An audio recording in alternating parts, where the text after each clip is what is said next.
Hello. Thank you. Thank you, Skylight Books, for having me, and thank you all for coming out to this reading. So this is not about me. Seems to be at the forefront of everyone's mind. So just keep that in mind. But so, it's about a woman who's 26 years old, and she's a virgin, and she is kind of obsessed with losing it, and she ends up moving in with her aunt, who is 58, and she finds out that her aunt is a virgin too. So that just really freaks her out, and so she wants to try to figure out why that is and how that could happen to someone while trying to lose her virginity. I'm going to start from the very beginning and then just read a few passages, and I hope they won't be too choppy. This is my first time reading from this book out loud. So chapter 1. I sat at my desk and stared at a calendar with a bunch of dancing tamales on it and played with a little piece of paper and thought about the fact that I was 26 and still a virgin. There was that, and then there was the fact that I couldn't stop thinking about it.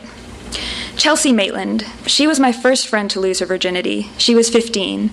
She told me about it one afternoon on her parents' remodeled back deck after school. The railings were made of a bright white vinyl material that hurt my eyes. It was when she'd gone to visit her sister at college, she said. They'd gone to a frat party, and there was a guy there who had been a counselor at a summer camp she'd gone to. She'd always had a crush on him. And they ended up getting drunk and walking to a lake together, and one thing led to another. How did it feel, I asked. I focused on a laid-back ceramic frog with an outdoor thermometer in it. We lived in San Antonio, that's where I grew up, and fixtures like this were common. I couldn't say, said Chelsea, with a little smile, her face folded and smug, like she was in possession of a secret I couldn't possibly fathom, and she had to crowd around it and protect it. Chelsea Maitland, of all people. We'd been friends for almost 8 years, since we were kids, but the implication beneath our friendship had always been that I was the special one, that I would always be the one to get the thing.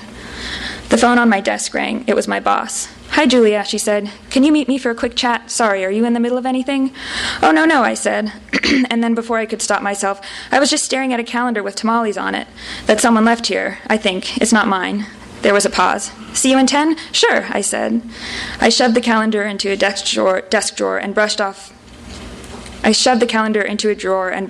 desk and picked up and stared into my pen jar and put it back and just kept sitting there like that. Then there was Heidi Beasley. We all found out at a sleepover when we were 16 on a rare weekend that I wasn't away at a swim meet that she had lost her virginity. What was it about her, I thought later, curled in my sleeping bag, staring at a wooden sign that read Heidi's Bistro in their finished basement. I'd known her forever, too.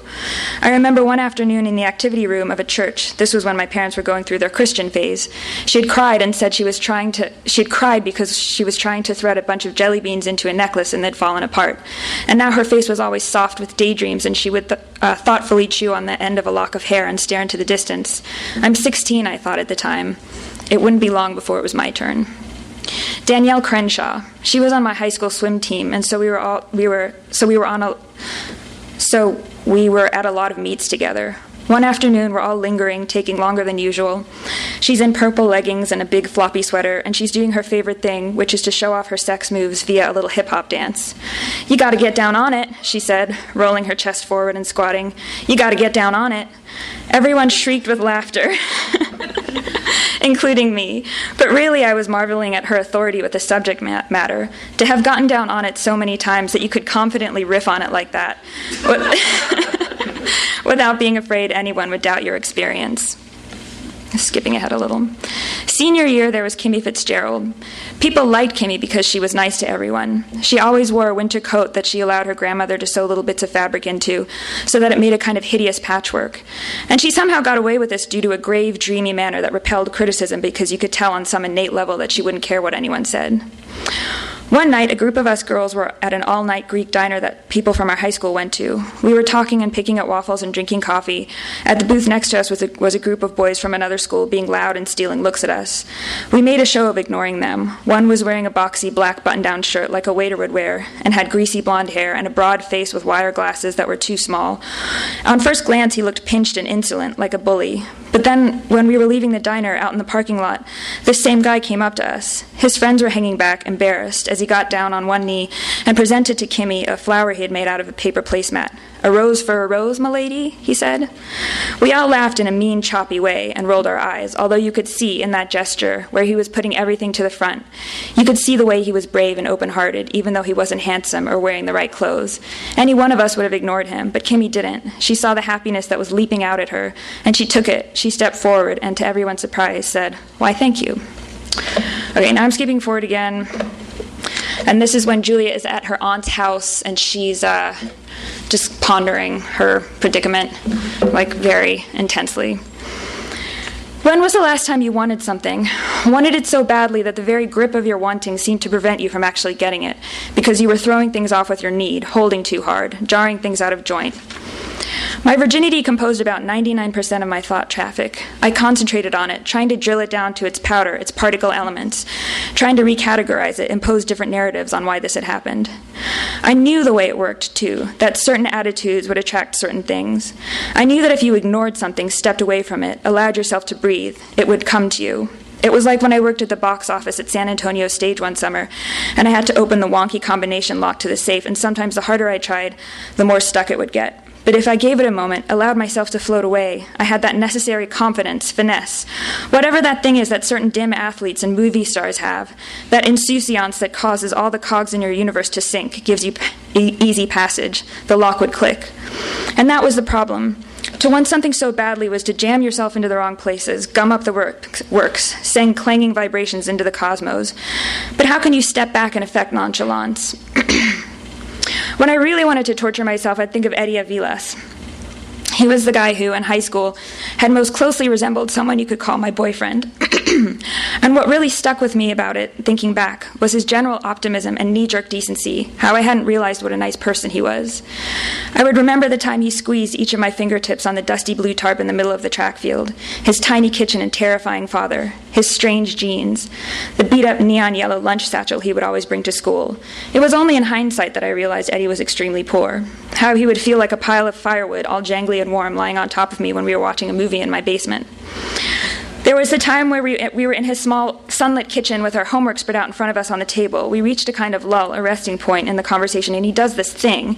I sort of see it from the corner of my eye and then look over, and through some glint of intuition, I know that he wants me to see as he tosses his pen up into a flip and then expertly catches it. He looks at me with eyes as hopeful and pliable as a baby bird's, but there's also a gleam of pride there. This all happened very quickly, but so much occurred to me in that moment, that he had been practicing this move and waiting for a chance to perform it when it would seem most offhand and casual, like he just had this facility with the world, this capability that he wanted me to see. And in this moment, he needed my approval so much that it was embarrassing, and instead of doing what I should have done, which was to just give him that by some flicker of awe or grin of admiration, I ignored him, and he saw me deciding to ignore him. And I guess you could say that it wasn't a big deal, but a part of me knew that it was in these small transactions that kindness can be most felling, that unkindness can be most felling, and I would have given anything to go back. But that wasn't even the worst part. The worst part happened a few months later in a hotel pool in Corpus Christi. Because a few of our friends were going, Eddie and I got roped into a beach trip spearheaded by this Christian organization that was always sponsoring events at our high school. Despite the religious underpinnings, we had all heard that the beach trip was basically a free-for-all. It was one of a few weekends that I didn't have a swim meet, so we signed up. When we got there, however, it wasn't long before I figured out that this was going to be a super-structured weekend of indoctrination. The second night, we were all corralled into a conference room or ballroom-type area at the hotel we were staying and made to watch a Christian punk band play against a bunch of depressingly stacked chairs. Eddie and I managed to sneak out. We ran through the carpeted hallways. We made out against the empty breakfast buffet in the deserted dining room. We found a sitting area centered around a display of mystery novels and a small tree in a geometric pot.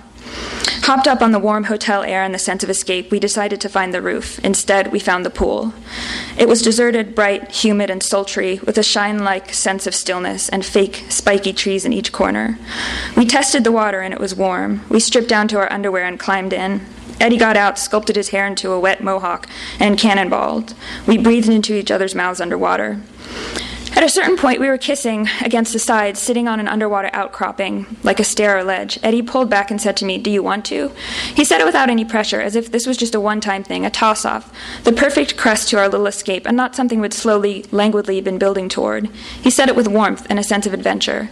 I spent a lot of time thinking back and trying to trace the exact pathways of logic or reasoning that led me to, after considering it for a few humid seconds, coyly decline. It's not like I didn't want to. We had been slowly kissing for a while. It could have been that something about the cold lapping of the water, a less comfortable temperature than it had been before, along with a smudged pelican fixture that seemed to be staring at us from the wall, combined to tip the atmosphere just enough the wrong way. It could have been that the stampeding intimacy of not only that moment, but the whole half hour before was just too much, and I felt like I just needed a second. But what I think it really was, because I was on the knife's edge, it really could have gone either way, was that I figured this was just the tip of the iceberg, that this was surely the beginning of many similar escapades, that I could afford to decline, if only to make the next proposition all the more delicious. How could I have known how wrong I was? So I told him, not tonight, and pushed back, swimming away. It didn't seem like a big deal at the time. Eddie smiled at me quizzically, and we hung out for a little longer and then got out, but things never culminated for us in the same way again. I kept assuming they would, but I think he thought he had been too pushy, and I was too shy to bring it up. It was as if the moment kicked off a series of misunderstandings that caused us to fall slightly out of step. He went away for the summer, and by the time he got back, things had ramped up for me swimming-wise. I hardly had any free time, and that was that. I began to think of that moment when I pushed away from him and swam to the other side of the pool as being where my fate changed, where I branched off and started living a parallel life that wasn't supposed to be. In the other life, having lost my virginity at a young age in a hotel pool, I'm sexed and supple and swanning through a series of relationships through life. The hang-up of losing my virginity would never have impeded me. It would never have started to worry me, only slightly at first, but then more and more as my friends each lost theirs, and I got older and it seemed that I had lost some beat, some essential rhythm. It would never have been something that started to curdle inside me, that I started to think about all the time. I'm a 24-year-old virgin, I'd think, as I hit my hip on a gate and sneezed at the same time. I'm a 25-year-old virgin, staring at the tiles of a mural on a city street. I'm a 26-year-old virgin, catching my reflection in a car window. Untouched, like a flower suffocating in its own air, like something pickling in its own juices, something that badly needed to be turned inside out, banged right. I thought, the further down this path I go, the more freakish I'll become, the stranger of a species I'll be, curling with my own horrible, weird hair. It was time to jam the lock and force it, because I didn't have time to step back and meditate my way onto the right path. I needed to make a plan for this summer, a surefire strategy. I had to shed whatever preconception I had before about how it was all going to be. Okay, and then one more passage. And so this is after she finds out about her aunt, who, she finds out her aunt is a virgin, and so she kind of starts studying her like she's a specimen, just to sort of keep track of all her traits, and just to try to get insight into how this could have happened to someone. So this is her sort of tallying stuff about her aunt.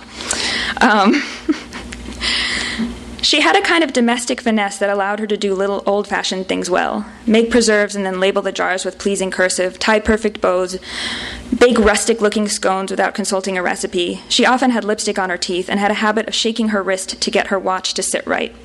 These were some of the things I noticed about Aunt Viv. She hummed beautifully when lost in thought, when gardening or absent-mindedly putting things away. She pressed firmly into paper when she wrote and had a disarmingly legible signature. She was plump but not slovenly, and had a way of seeming clean and slapped fresh all the time, as if she had just stepped out of the shower. It might have had something to do with her complexion, which blushed easily. Sometimes when entering a room, she would cast a cool, queenly gaze around it, and if you didn't know better, you could be forgiven for thinking that she had an edge of snobbishness to her. I would remember that day at Alice's party and how she was holding court with her friends, like the popular one at a girls' school, and how imperious she looked. She read with all the sensuality and absorption of a preteen girl, stocking-footed, sliding down the sofa, completely immersed, her hand foraging on the plate of cheese and crackers next to her like something with a life of its own. She liked gardening and yanking and patting things down, and you could tell she had grit, like the kind of person who would not freak out on a ship in some survival situation. The kind of person who would sit quietly and watch, taking stock, and only show the chainmail beneath her veneer when an emergency required it.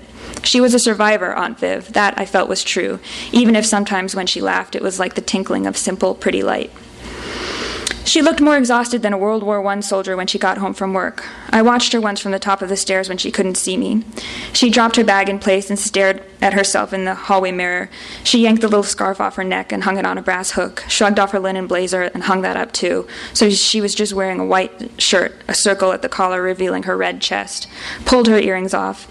Things she liked doing included letting her face go all soft when listening to music, clapping her hands to rid them of flour, abruptly changing the radio station, ending a conversation with a quick look away from you, dismissing you, always in the process of dismissal, the hair tie she yanked off her head, the rings she hurriedly swiveled off her fingers, shaking her head to banish an unwanted thought, cleaning out the dirt from under her fingernails with efficient scrapes, shucking away layers to be free, all part of some fastidious ongoing process, shucking, stripping, cleaning, in preparation for some never-reached point. And then sometimes she would look into the distance with a bewildered expression and my heart would break a little and I wouldn't know why. She read everything and knew a lot. It would shoot up now and then like a spit of lava, and you would get a sense of the craggy knowledge beneath. "Old Dick Crookback," she said, one afternoon when she got home from work and encountered me sitting on the front porch reading a book I'd found about Richard III. "What?" I said. "That's what they called him," she said, "because of his scoliosis." She looked sad. "He was misunderstood. Such responsibility for an 11-year-old. She walked into the house.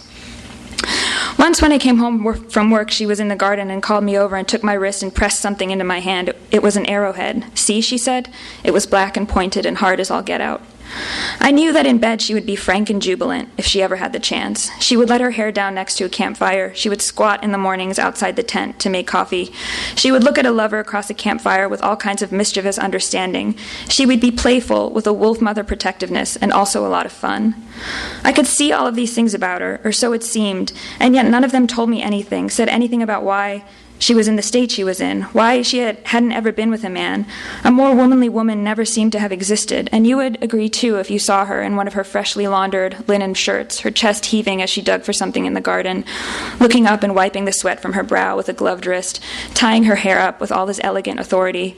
I could picture her waving to someone, a person she loved, in the distance, her alloy of grit and hope shining and shining. That's it. Thank you.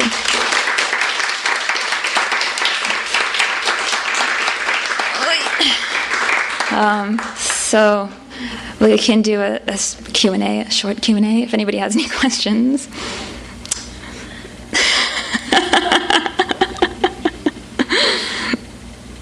Yes. What was the process like for you writing this book?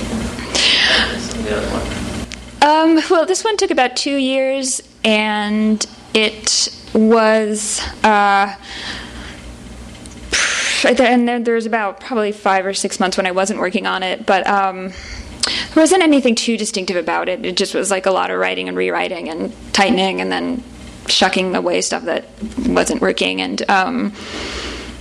it started in third person at one point, and then I realized it needed to go to first person. Nothing too different than I think any normal writer's process. Just a lot of hard work and self-loathing. But yeah, Nick. I'm Nick. Writer and author myself. I'm corner with dogs.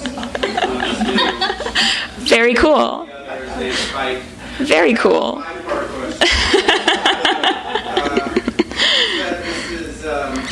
You wrote this 2 years ago. I started it 2 years ago. You started 2 years ago. No, wait.